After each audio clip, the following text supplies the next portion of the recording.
É um privilégio estar aqui com vocês, representando o IAL nessa feira. Como já foi mencionado pelo nosso diretor, o professor Gilberto Lancha, esse é um ano, ou na verdade é um biênio especial para nós, quando comemoramos os 50 anos da pós-graduação em Arquitetura e Urbanismo no nosso campus, depois os 35 anos do curso de Arquitetura e Urbanismo, e em seguida aí os 10 anos do nosso instituto, né? E então, assim, além dessa efeméride, né, dessas datas tão importantes, esse é como também o professor João Marcos menciona, a Feira das Profissões é um momento chave, é um momento realmente privilegiado nosso, como professores, alunos, técnico-administrativos da universidade, de nos colocarmos fora, né, dos limites da universidade, não que a gente não se coloque a todo momento nesse sentido, mas é um momento em que a gente consegue, de fato, ter um contato mais próximo com aqueles que querem adentrar a universidade e o papel chave em que ela tem, né? E então eu tenho um tempo maior com vocês, a gente pode respirar mais tranquilamente depois de um certo atraso que a gente teve na programação no período da manhã. Esse bloco ele foi pensado como um bloco de 1 hora. A primeira parte dele diz respeito à apresentação da área, né, da arquitetura e do urbanismo, ou do grande campo da arquitetura e urbanismo, sem a pretensão de defini-la especificamente, mas seria a introdução da nossa participação na feira, e logo em seguida uma apresentação mais sistematizada do nosso curso, tá bem? Eu também vou estar acompanhando aqui o chat nesse período, quando a gente perceber que tem perguntas aqui relevantes junto, né, aqui com o tema, a gente já vai trazendo para a conversa, de modo que a gente possa fazer uma atividade bem interativa com vocês. Ressaltando que a gente está assim, muito feliz, a gente está tendo uma interação grande nas redes, não só aqui no chat, como a gente está vendo, mas também o número de pessoas participando e ouvindo e vendo a gente no YouTube, né? Então, eu vou pedir para o pessoal compartilhar a tela, né?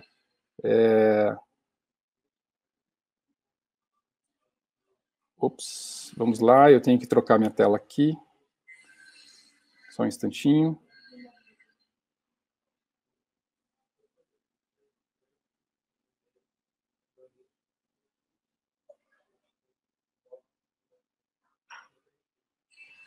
Essas coisas sempre acontecem ao vivo, já estava tudo certinho. Muito bem, voltamos aqui.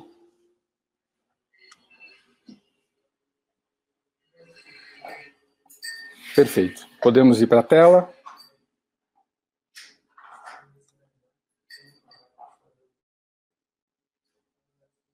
E a gente, então, aqui tem uma apresentação pensada, né, para discutir um pouco com vocês o campo da arquitetura e do urbanismo, né?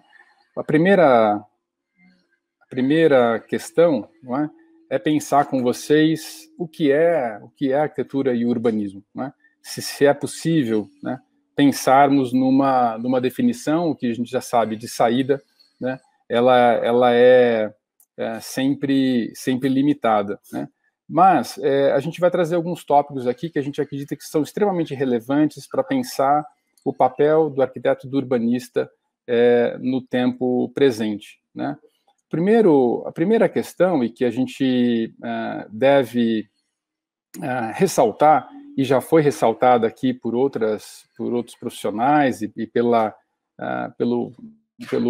Bruno, né, pelo João Marcos, pelo Luciano, pelo Gilberto, pela Fernanda, né, ex-aluna, pelos alunos, né, que estão cursando o nosso curso, acima de tudo, né, na nossa compreensão, o fato de que fazer arquitetura, na verdade, é sempre pensar a cidade, né?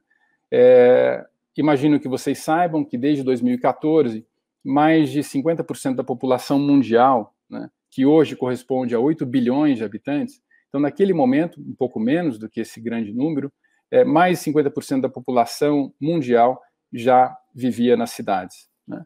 E, então, de fato, podemos pensar que nós vivemos num planeta urbano, né?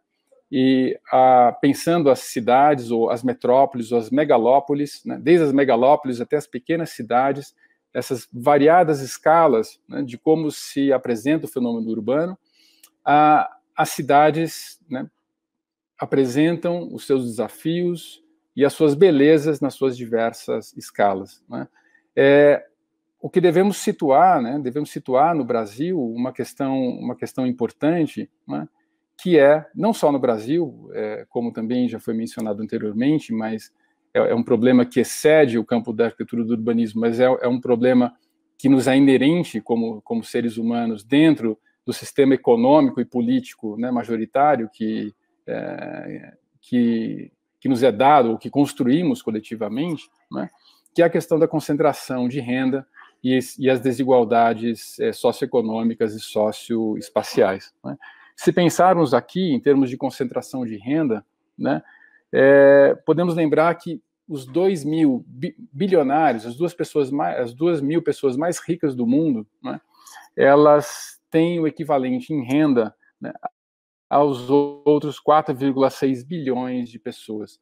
Então, significa que 2.000 pessoas contêm a renda maior do que mais da metade da população mundial, né?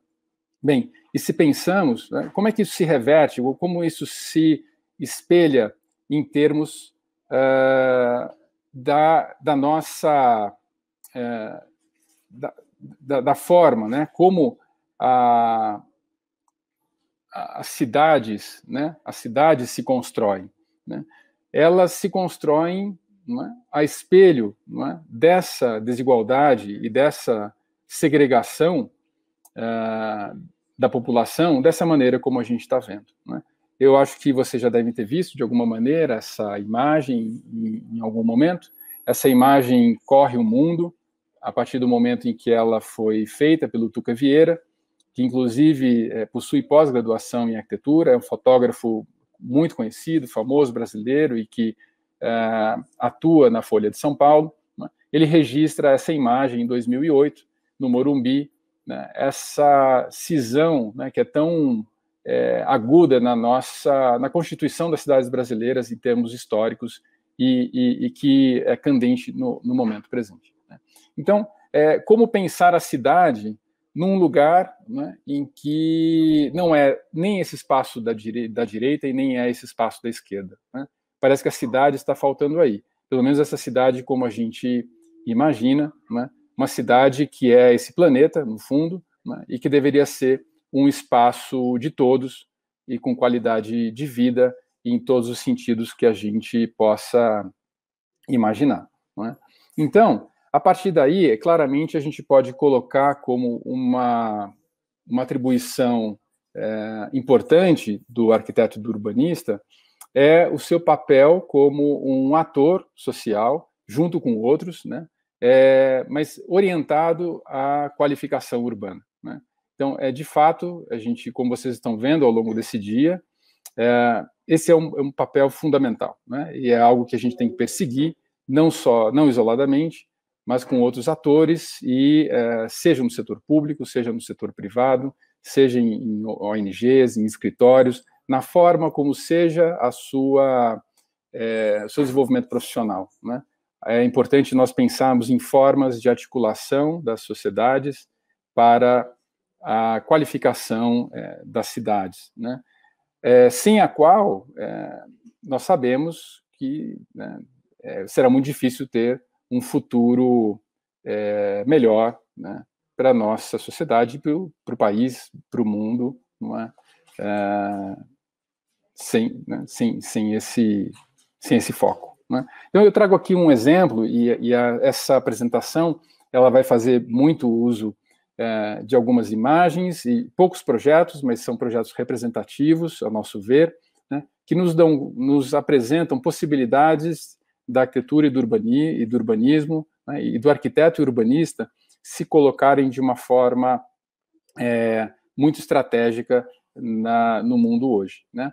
Esse é um trabalho do escritório do Marcos Boldarini, um trabalho feito em 2008, e é um trabalho lindo mesmo de qualificação urbana de uma área, né, uma área de 1.500.000 metros quadrados na borda da represa Billings, um lugar onde havia já uma ocupação, né, consolidada, mas extremamente precária. Vocês imaginam, né, uma ocupação com milhares de pessoas na borda da represa, que é um dos mananciais de coleta, né, de água para consumo da própria cidade de São Paulo e da região metropolitana. E as pessoas, por que elas ocupam esse espaço? Né? Essa é uma questão. Né? Não é porque elas querem, não é simplesmente porque elas gostariam de estar ali. Muitas vezes não. Né? Muitas vezes, na verdade, há uma conjuntura que faz com que elas, na verdade, tenham que estar aí. Não é? Exatamente pela expulsão, por aquilo que a gente vinha falando antes, dessa situação da socioeconômica e socioespacial que se coloca de maneira muito evidente. Né?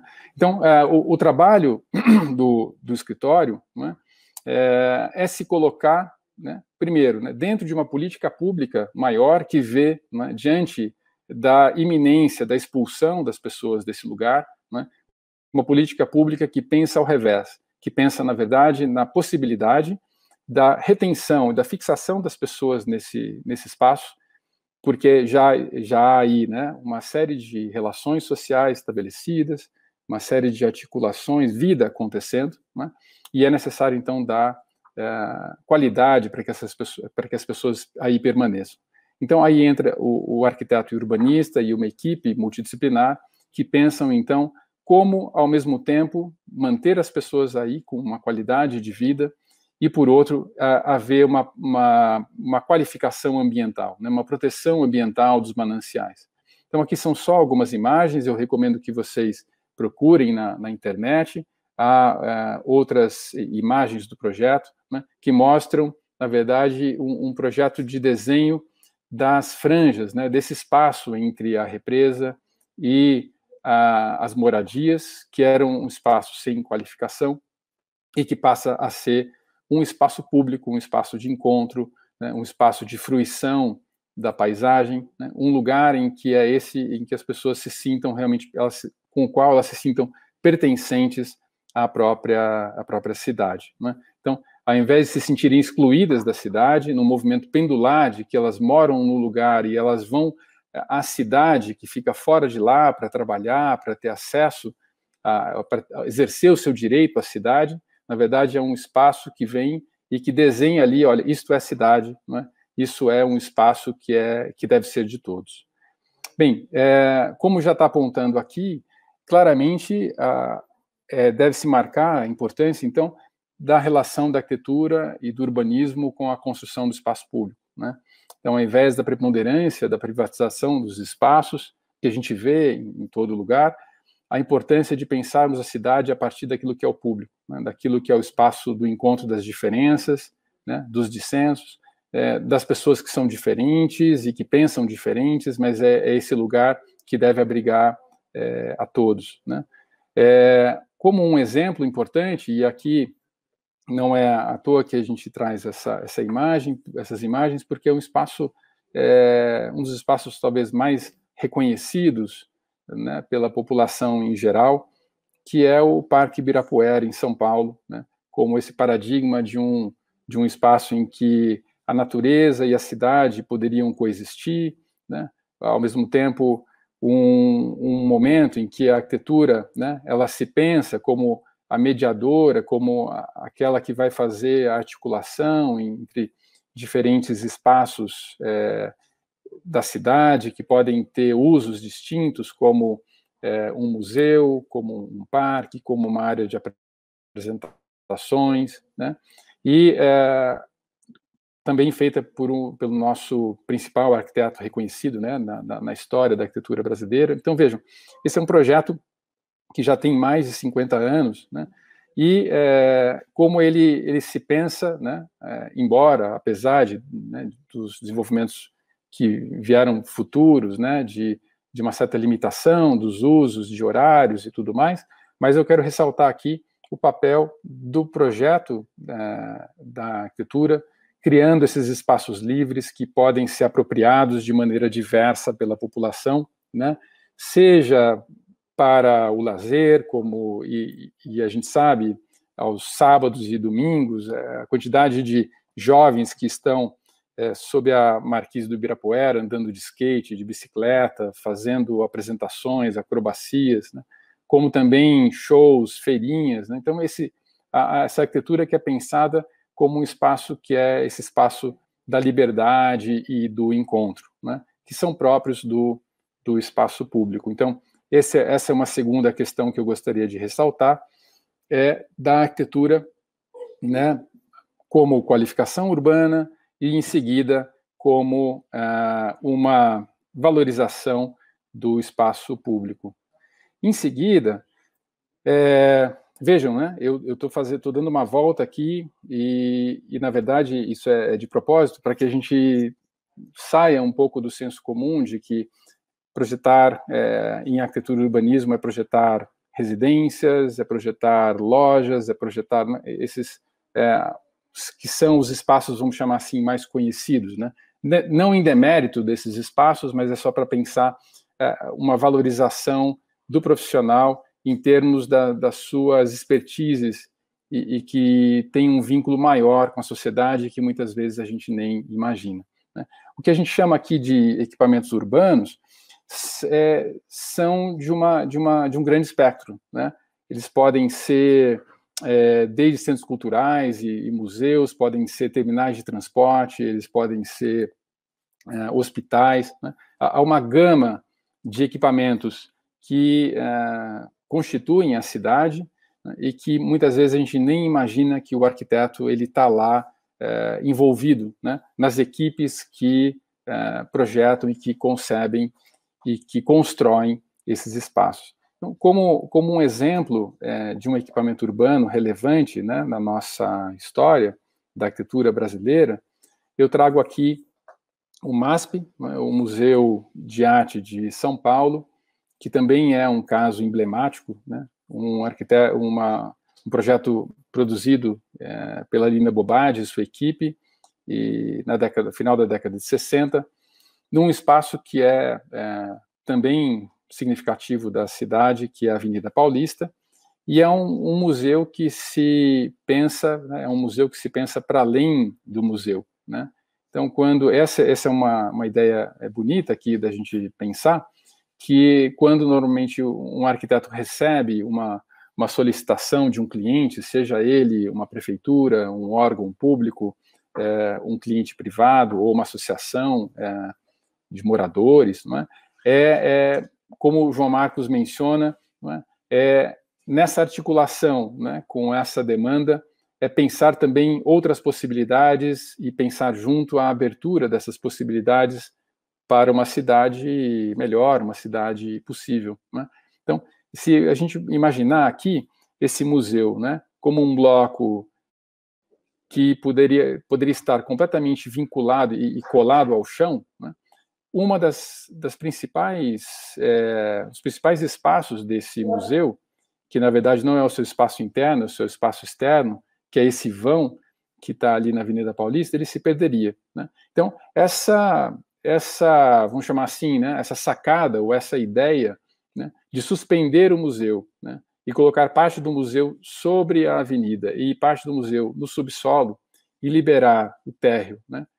Liberar o térreo para quê? Né? Liberar o térreo exatamente para a cidade, para o espaço público, para o espaço do encontro, né? Para o espaço, inclusive, que a própria arquiteta, Lina Bobardi, indica, né? Por que não montar-se um circo, né? Que tem a ver com a cultura popular, né? E com as várias faixas etárias. Por que não um museu não poderia abrigar um circo, né? E por que não também, né? Será que já não estava ali, né, imerso na ideia, né? Por que não abrigar também manifestações públicas, né, sejam elas, né, de sindicatos, de manifestações de partidos, manifestações populares em geral, né, mas essa ideia, né, de um museu que deixa de ser só o espaço, né, de uma caixa lá dentro para abrigar a arte, mas para ser esse espaço que congrega a vida na cidade, né?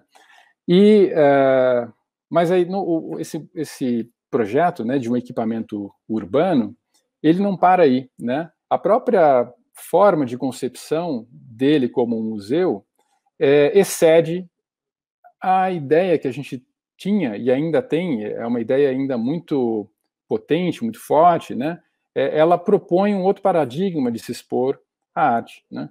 A gente não está aqui diante daquela, como a gente também costuma ver, aquilo que a gente chama de um cubo branco, que são as caixas brancas, onde a gente tem lá dentro, nas paredes, os quadros bem posicionados, as esculturas no meio do espaço, né? Ela reverte completamente esse sistema. Então, é um museu que não tem as paredes vedadas, ele é feito de vidros, e os quadros eles não estão na parede, fixados sobre um fundo, mas eles estão em cavaletes desenhados por ela, pela Lina Bobardi, especialmente para o museu. Cavaletes de concreto, nos quais placas de vidro são encaixadas e os quadros são postos ali como que flutuando nesse espaço. Então, é como se você, circulando por esse lugar, você não estivesse mais apartado. Então, a arte está ali num lugar e eu estou aqui, eu sou público, e ali está a arte, mas eu estou no meio dessas coisas, eu posso ver aquilo como objeto, inclusive, no fundo, né? Tem marcações, tem coisas escritas, então há toda uma inversão do modo de pensar o que é um museu. Então, vejam só, foi proposto aqui, né, a construção de um museu, mas é um museu que é pensado para além de um museu, no sentido estrito sensu da palavra, e aquilo que historicamente sempre se pensou como um museu. E vejam que ele já tem aí os seus 50 anos de idade, né? Bem, aqui só uma rápida passagem para a gente trazer um desenho que eu acho lindo, né? Recomendo que vocês olhem os desenhos que o Danilo Zamboni tem feito das arquiteturas brasileiras aí do século XX, né, daquilo que a gente chama da escola da arquitetura moderna em diante, dando ênfase não só à questão, para além da questão da forma, né, para a maneira como os edifícios se conformam em termos estruturais, dos espaços, né? Mas mais além, né, do que isso, é como os espaços, ele quer representar aqui a maneira como os espaços são vividos, né? Vejam que aqui ele desmonta o edifício, ele coloca as vedações ou as fachadas para a esquerda, né? Ou também explode elas em volta dos volumes, desloca esses volumes para a gente ver como em cada patamar, né, as pessoas podem usar essas várias partes daquilo que a gente chama de programas ou funções de um edifício, que é um edifício que imagino que também muitos de vocês conheçam, que é o Sesc 24 de Maio, em São Paulo, do Paulo Mendes da Rocha e do MMBB, né? Então, aqui, de novo, né, como a arquitetura está envolvida, né? Primeiro, é um equipamento urbano, né, que se pensa também como espaço público e que se pensa também como qualificação urbana do centro de São Paulo, né?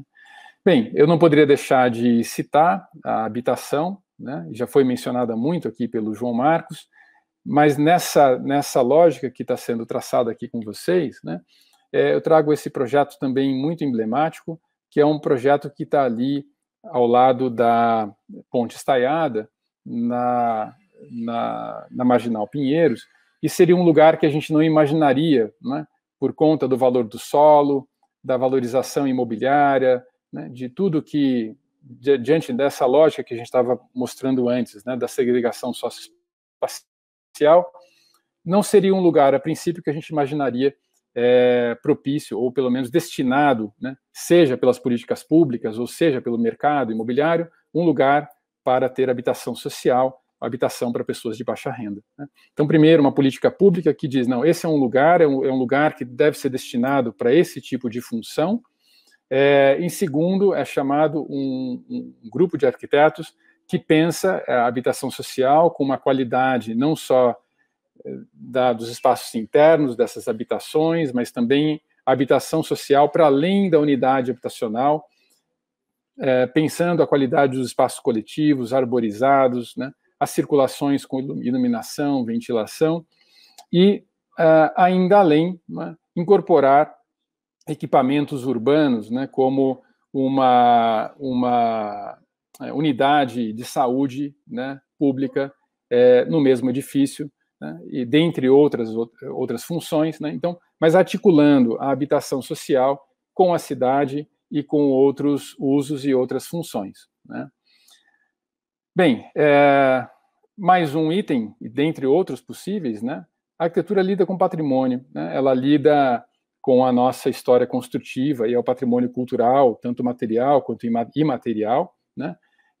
Rapidamente aqui eu mostro a vocês o projeto também da Lina Bobardi, é um outro edifício representativo da nossa arquitetura, né, a ideia de trazer exemplos que acredito que boa parte da audiência conheça e que são representativos para nós no curso de arquitetura. É isso, a valorização de uma arquitetura já existente, então, ao invés da demolição dela, é pensar como ela pode se reinserir dentro de uma cultura né, de uso dos espaços, que não é mais a do espaço, né, fabril, mas seria, né, de uma fábrica da cultura, que seria também a possibilidade de congregar as pessoas no cotidiano para estares, para uma alimentação saudável, e também possa promover, né, uma programação cultural de qualidade a partir da programação que o SESC, a gente sabe, desempenha já de longa data. E esse projeto é interessante como uma arquiteta consegue, né, esse projeto ele passa a ser emblemático para todas as unidades do SESC que vêm depois, nem sempre conseguem preservar essa mesma característica, mas a gente sabe que ele se torna paradigmático. Né?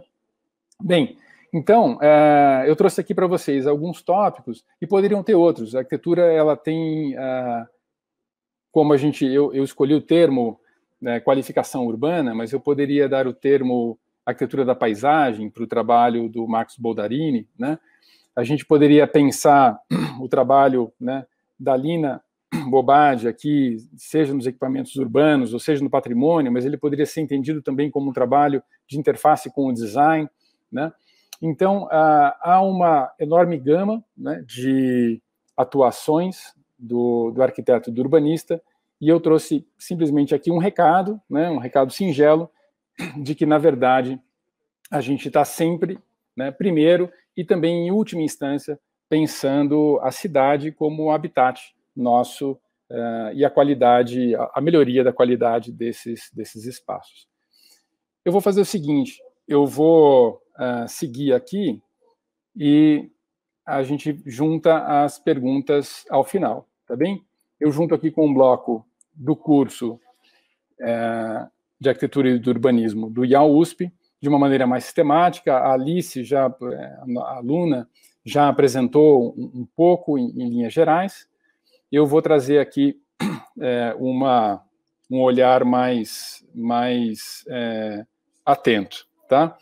Então, é o seguinte, a primeira coisa é lembrar vocês, né, que nosso instituto foi criado em 2010, a partir da Escola de Engenharia de São Carlos, né, e essas são algumas imagens do nosso instituto.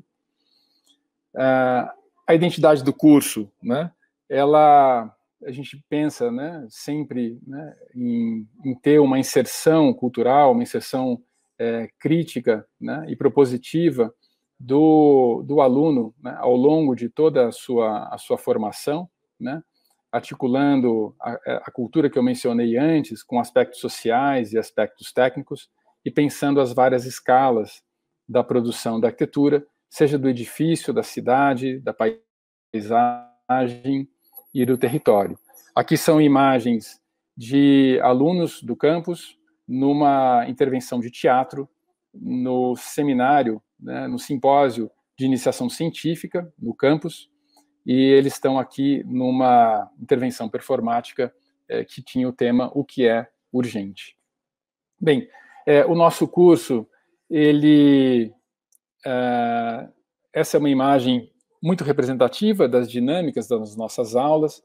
Vocês verão que temos aulas expositivas, mas a dinâmica é muito essa aqui, né, muito representativa, que é estarmos todos em volta de uma mesa, né, ou em volta de um painel, discutindo coletivamente os trabalhos realizados, né? Então, a partir das áreas né, que envolvem artes, teoria, história, tecnologias, dimensões ambientais, projetos arquitetônicos e urbanísticos, né, há um universo aqui que diz respeito à formação do arquiteto, né, e ela sempre procura articular, né, aspectos teóricos, aspectos práticos, e nos ateliês também o reverso verdadeiro, né? Significa, a partir das ações práticas em ateliê, né, nós vamos discutindo os aspectos teóricos, aspectos críticos e aspectos históricos daquilo que está sendo proposto. Bem, o ingresso já foi mencionado em algum momento, mas eu quero também deixar aqui para vocês de maneira mais clara que o ingresso ele pode ser feito pela FUVEST, né? Nós temos as 45 vagas e um curso integral. São 5 anos de duração. A relação candidato-vaga atual é de 20 candidatos, né, por vaga. Nós temos 22 vagas de ampla concorrência, né, sendo que 14 delas são para alunos provenientes de escola pública e 9 para pardos, pretos, pardos e indígenas, né, no sistema Enem-Sisu, né. A gente tem aqui, então, imagens de situações aí, são eventos sociais, a recepção dos alunos, né. A gente vai tratar desse assunto mais em seguida, em outras rodas de conversa com os estudantes, sobre aspectos de permanência estudantil. Há uma série de apoios, seja de alojamento e alimentação, bolsa de estudo nas atividades de monitoria, também iniciação científica e pesquisa. Esse é um dado muito importante a destacar, né? Como nós temos uma alta incidência de alunos na graduação, como bolsistas de iniciação científica, né, fazendo pesquisas em paralelo ao curso, a partir vinculadas a tópicos de seu interesse e também vinculadas a tópicos de pesquisa avançada que o corpo docente vem desenvolvendo, né, já preparando o aluno, seja para uma futura pós-graduação, ou seja, para uma inserção mais, vamos chamar assim, né, com mais densidade no mercado de trabalho. Bem, as áreas de concentração do curso são projeto, que são os ateliês de projeto 1 até projeto 4, nos quais os alunos desenvolvem projetos de variadas escalas, desde projetos que dizem respeito à escala do corpo, como vestimentas, até a habitação, equipamentos públicos, porções de cidade, o desenho urbano e a escala da paisagem, né? A tecnologia envolve todos os aspectos, né, dos materiais, das técnicas construtivas, da sustentabilidade e da ventilação dos espaços, por exemplo, né? Então, tudo aquilo que envolve, inclusive, o desenvolvimento dos materiais e por aí vai, né? As interfaces com, as estruturas, os modos de produção da arquitetura. Teoria e história, a gente poderia dizer que seriam não só o projeto e a tecnologia, representação e linguagem, né, olhando para o passado, né, pensando criticamente o modo como já vivemos e como já produzimos a arquitetura e como é que a gente pode aprender com o passado para evitar a repetição dos seus erros e também pensar e muitas vezes também, por que não, há uma série de acertos e que precisam ser contextualizados no momento presente e que poderiam ser retomados, né? E a área de representação em linguagem, que envolve toda a área de, como diz o nome, de representação, desde as representações analógicas ao desenvolvimento tecnológico, que também está presente na área da representação, que diz respeito ao uso dos computadores nas suas mais variadas formas, para representação gráfica bidimensional e tridimensional, como a gente vai ver hoje ao final da nossa programação de hoje. Será apresentado aqui um tópico sobre as impressões 3D, que são, vamos chamar assim, um exemplo importante nesse tema. Bem, aqui imagens de dinâmicas ou mesmo de resultados de trabalhos de alunos, né? Maquetes, desenhos. Aqui a gente tem um canteiro escola com material, né, de baixo impacto ambiental, com baixa produção de carbono, que é o bambu. E esse é um workshop. À direita também é o famoso maquetão, que a Alice mencionou anteriormente, que é um exercício de leitura da própria cidade de São Carlos, quando é feita uma maquete da sua avenida principal, e os alunos podem entender, né, a sua conformação, olhando, e primeiro desenvolvendo, depois olhando essa maquete. Atividades extracurriculares, elas são muitas, né, elas fazem com que o nosso instituto seja realmente muito dinâmico. Nós temos, trazido de maneira sistemática, conferências, né, conferências internacionais, conferências nacionais, com expoentes do pensamento da arquitetura e do urbanismo hoje. Dentre eles, vocês veem à direita o arquiteto Paulo Mendes da Rocha, que né, além do Oscar Niemeyer e outros, assim, é um grande nome da nossa arquitetura e que recebeu o grande prêmio, o Prêmio Pritzker de arquitetura. E a gente tem aqui também outra imagem, né, de workshops acontecendo, que a gente pode chamar de um aprendizado mão na massa, né? Claramente colocando a mão na massa e entendendo como a arquitetura se produz e como ela pode se produzir também com tecnologias alternativas de baixo impacto ambiental. As viagens didáticas, já mencionadas pelo professor Joubert, elas são um instrumento pedagógico fundamental na concepção do nosso curso.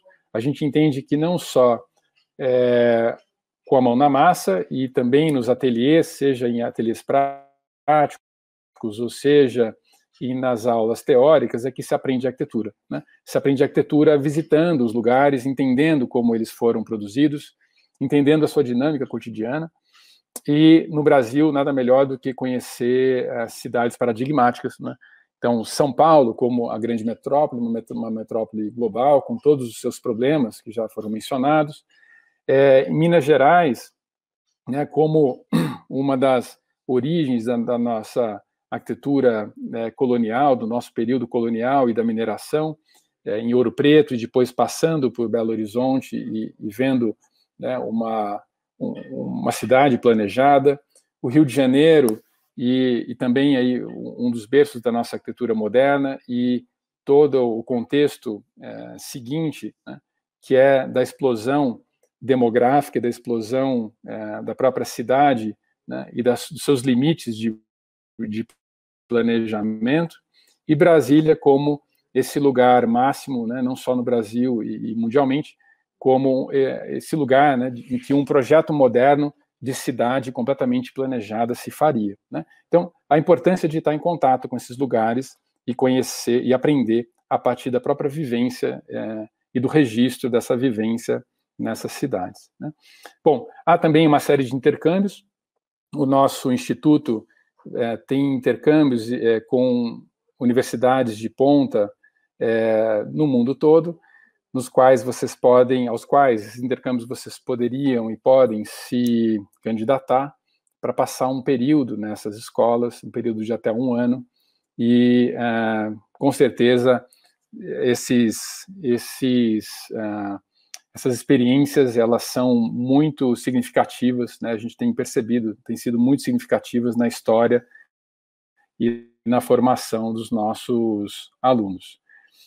A infraestrutura do Instituto, né, ela é composta de uma biblioteca, de um centro de documentação e apoio didático, uma série de laboratórios, inclusive com instrumentos e equipamentos de ponta para produção, seja de representação gráfica, com mesas digitalizadas, seja a possibilidade também de corte de peças direto, né, de computadores com máquinas de controle numérico, né?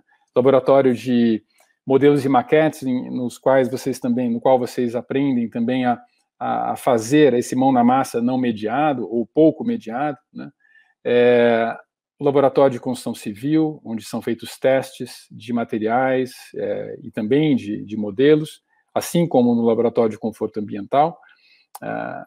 Em seguida, já mencionando aí esses laboratórios digitais que eu citei antes, né? Bem, essa é, em linhas gerais, a apresentação. Nós temos um tempo aqui para conversar. Eu gostaria de ver as perguntas aqui no chat. Vamos ver aqui. Eu estava compartilhando a tela e não pude ver as perguntas. E eu estou disponível, então, para responder, caso vocês tenham alguma questão. Por favor, podem colocar ao lado, ou também o pessoal da técnica, quem está assistindo, os alunos, se puderem colocar aqui para mim uma pergunta, eu vou respondendo. Nós temos aqui 12 minutos, tá? Para essa troca com vocês. Acho que seria bem bacana. Vamos lá. Muito bem. Então, ó, o Felipe Augusto diz, é verdade que o IAL tem um foco maior no lado social, como construções de escola, por exemplo, da arquitetura, e não abrange o empreendedorismo? Bem, veja, como você pode ver, Felipe, com certeza a gente tem um foco grande na questão social, como de resto a gente imagina que todas as profissões deveriam ter, porque, na verdade, o social somos nós, né? Nós construímos esse social para bem e para mal. A questão do empreendedorismo, ela também deve ser, a nosso ver, né, bem assim, do que se trata quando falamos de empreendedorismo, né? A possibilidade de você criar o seu negócio, né? Por exemplo, se nós pudermos recuperar, eu não tenho as estatísticas aqui comigo, mas a maior parte dos arquitetos que se formam no Brasil, eles trabalham em escritórios próprios, né? Muito antes, veja só, Augusto, antes mesmo da gente ter esse termo empreendedorismo, né? É o arquiteto que se forma e que vai trabalhar, muitas vezes, não nas grandes cidades, ele vai abrir o seu escritório ou vai trabalhar como autônomo, né? Então, esse modo de produção da arquitetura, ele está muito presente, né? O que a gente não foca, né? Ou, na verdade, há, sim, toda uma visão crítica, né? A essa forma de pensamento sobre o empreendedorismo, né? Que vem sendo veiculada e que, na verdade, é uma precarização da mão de obra, né? É uma precarização das formas de vida que colocam os riscos todos, né, para você, quando você tem que ser o empreendedor, o empregador de si mesmo, com todos os riscos, e na verdade, um debate de fundo que a gente tem que fazer, né, de um modelo econômico que muitas vezes a gente não consegue fazer, né? Mas esse debate, com certeza, você vai ter dentro do curso de maneira significativa, né? As várias formas possíveis do seu desenvolvimento profissional, que pode ser em grandes escritórios, nas empresas de engenharia, em autarquias, em escritórios, em ONGs, em assistências técnicas, né? Dos vários tipos. As principais estão aí voltadas à habitação social, né?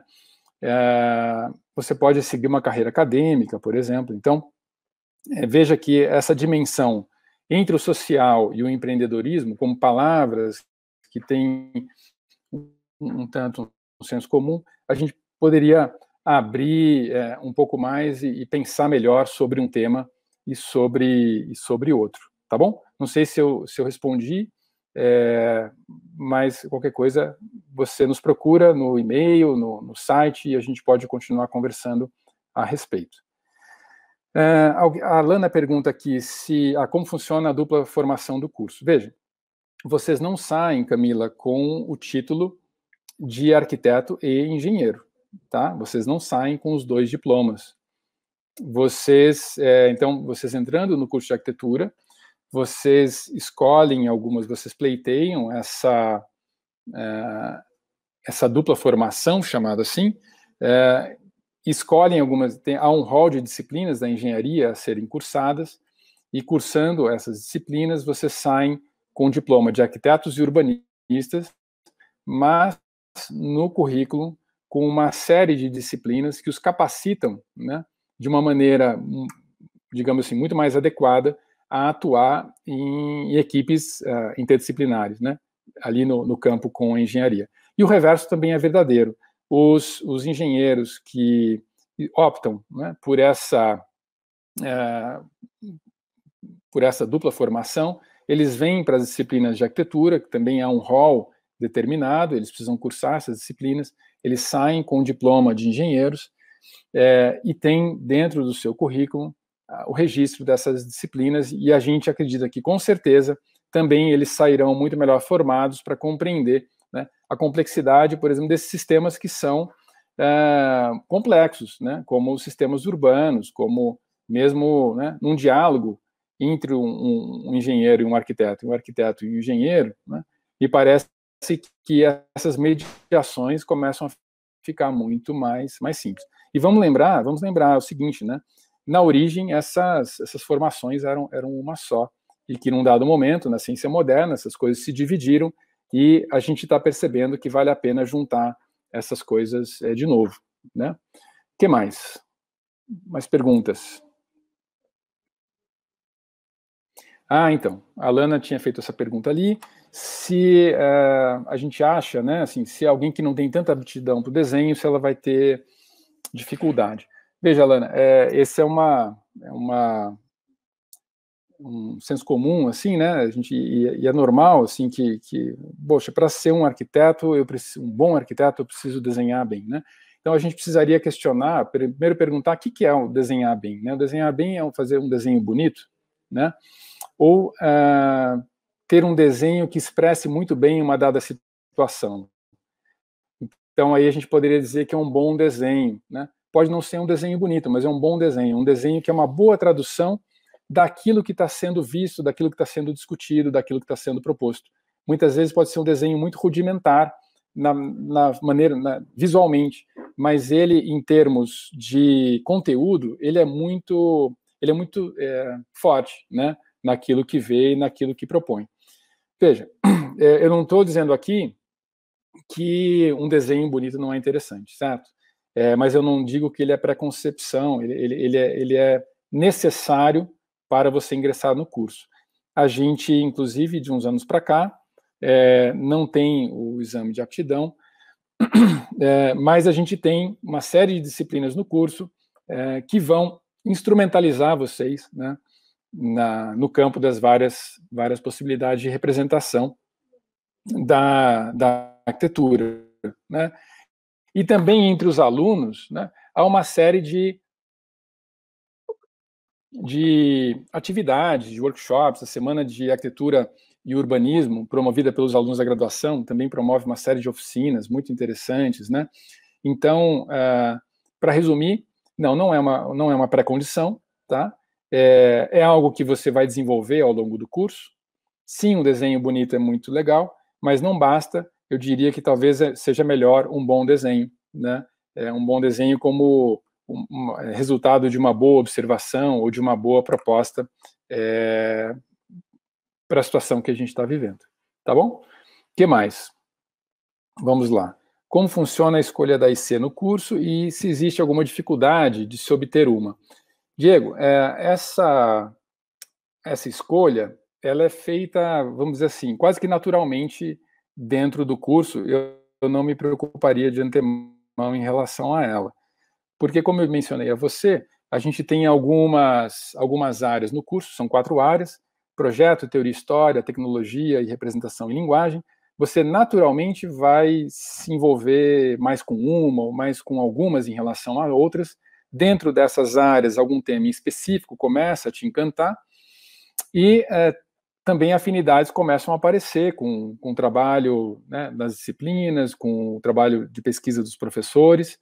E há, então, por um lado, né, os professores também divulgam quais são as bolsas, né, ou os projetos em andamento para que vocês se envolvam, e vocês também podem procurar e dizer, olha, eu tenho um interesse nesse tema aqui, e você poderia me orientar? Né? Então, aí há um diálogo, e há também alguns editais, né, seja da própria universidade ou da FAPESP, aos quais vocês podem submeter um projeto que seja de interesse comum, e pronto, né? Aí vocês têm, né, sendo aprovado, inicia-se aí um ano de trabalho que é muito interessante. Como a Lara falou também, a gente sofre também, tem esse trabalho aí que é de pesquisa, né, de envolvimento, né, de dedicação, mas que é muito, muito interessante, muito, muito rico. A gente percebe nos alunos que fazem iniciação científica, como eu disse, não são poucos, eles têm uma outra maturidade, né, um outro desenvolvimento ao final da graduação. Mas fica tranquila, porque isso é algo que acontece naturalmente ao longo do processo, exigindo, obviamente, a dedicação de vocês. Vamos lá, a gente tem mais 2 minutos, mais uma pergunta. A Marina Pacheco: se eu não for muito boa em exatas, vai prejudicar muito o curso? Olha, é um curso situado na área de ciências humanas e sociais aplicadas. Ele não é um curso das humanas, né, completamente, não é um curso das exatas completamente, é um curso de interfaces. E você, então, terá física, sim, terá matemática, né, e terá disciplinas que se desdobrarão desses campos da ciência dura, que serão essas ciências duras aplicadas. Por exemplo, para haver uma compreensão mínima de como se comportam as estruturas, né, eu preciso ter cálculos, né, que são cálculos, matemática e física aplicada, certo? Então, há sim esses tópicos, né, em estruturas, em materiais, né, mesmo por exemplo, né, para ver a compreensão de sistemas elétricos, hidráulicos, né, há essas interfaces, sim. E eu até diria o seguinte, né, é importante a gente pensar que nessas interfaces que estão os bons projetos e as boas obras, né? Como a gente estava mencionando antes, nessas duplas formações, são esses campos de mediação que aparecem, e que os diálogos podem ser construídos entre as profissões, né?